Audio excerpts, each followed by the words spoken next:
Opisyal nang itinanghal si Allison Hetland bilang Miss Universe Philippines Pampanga 2026 sa isang seremonya na ginanap nitong Miyerkules, January 21 sa Kingsborough International Convention Center.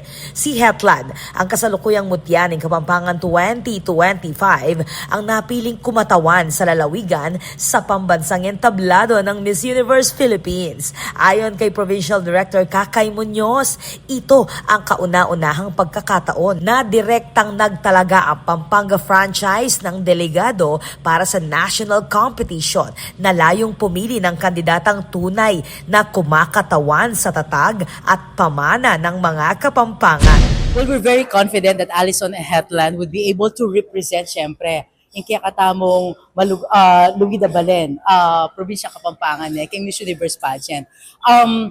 Not only that we are confident, but we are so excited for her. You know, she is a very coachable lady.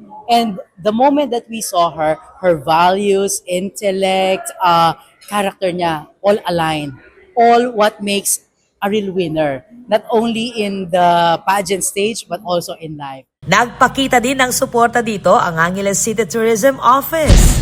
You know, sobrang nakaka-proud that Allison will be representing Pampanga for Miss Universe Philippines. And we know she is from Angeles and she is really a pride of Angeles City. And we are so proud of her. Kasabay ng kaganapan ng paglulunsad ng bagong korona ng Miss Universe Philippines Pampanga na dinisenyo ng multidisciplinary artist na si Cholo Ayuyao at itinampok ang isang artwork ng contemporary artist na si Dayan Ara Reyes. Nakatakdang sumailalim agad si Hetland sa masinsinang pagsasanay bilang paghahanda sa Miss Universe Philippines National Competition.